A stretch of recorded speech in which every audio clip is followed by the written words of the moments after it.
আসসালামু আলাইকুম, আশা করি সবাই ভালো আছেন। আমি আজকে লোভনীয় একটি শুটকির বড়া তৈরি করছি, একদম কোনো ঝামেলা ছাড়া, বাটাবাটির কোনো ঝামেলা নেই।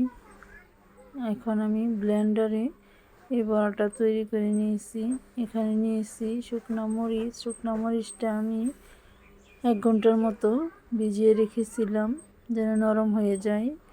এখন এখানে নিয়েছি রসুন আর পেঁয়াজ, আর এখানে নিয়েছি আলু। সবগুলো আমি একসাথে ব্লেন্ড করে নিব। ব্লেন্ড করা হয়ে গেছে। এই পর্যায়ে আমি কড়াইতে তেল দিয়ে দিয়েছি। তেলটা একটু বেশি পরিমাণে দিয়েছি, যেহেতু একটু বেশি করেই করছি। আর এখানে আমি ব্লেন্ড করা সবগুলা দিয়ে দিয়েছি। দিয়ে আমি এখন সবগুলো একসাথে ভালো করে নেড়ে ছেড়ে দিব। আর শুটকিগুলোও আমি ব্লেন্ডারে ব্লেন্ড করে নিয়েছি যেন কোনো কাটা না থাকে। একদম ফ্রেশ করে শুটকিটাও আমি ব্লেন্ড করে নিয়েছি। আমি এখানে 7-8টার মতো বড় সাইজের শুটকি নিয়েছি। নিয়ে এখানে আমি বাসমতি শুটকিটা ব্যবহার করেছি, আপনারা যে কোনো শুটকির ব্যবহার করতে পারেন।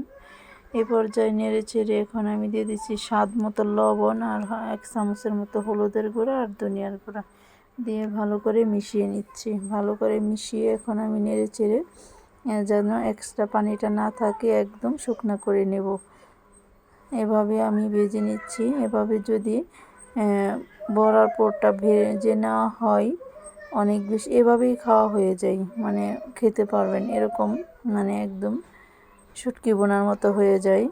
এভাবে আমি শুকনো করে নিয়েছি, পুরটা রেডি করে নিয়েছি। এখন আমি বড়াটা তৈরি করে নেব। এখানে আমি বড়াটা তৈরি করে নিয়েছি, কচু পাতা দিয়ে করেছি। কচু পাতার যে কচি কচি পাতাগুলি আছে এগুলি দিয়ে আমি করেছি। কচু পাতা দিয়ে বড়াটা করলে শুটকির বড়া খেতে বেশি ভালো লাগে। আমি এখন শুটকির বড়াগুলি সবগুলি আমি উল্টিয়ে পাল্টিয়ে দিয়েছি সামান্য তেল দিয়ে। এখন আমি ভেজে নিচ্ছি, ভালো করে ভাজবো ধীরে ধীরে জাল দিয়ে। তারপরে আমি শুটকির বড়াগুলি ভেজে নিব। এইভাবে ভাজলে শুটকির বড়াটা খেতে ভালো লাগে। আর যেভাবে আমি ভেজে নিয়েছি, আর ভিতর থেকে পুরগুলি বের হয়ে যাবে না, একদম শুকনাই থাকবে। এভাবে আমি সবগুলি বড়া উল্টিয়ে পাল্টিয়ে সুন্দর করে ভেজে নেব। ভেজে নেওয়া হয়ে গেছে, দেখেন বড়াগুলি কীরকম হয়েছে।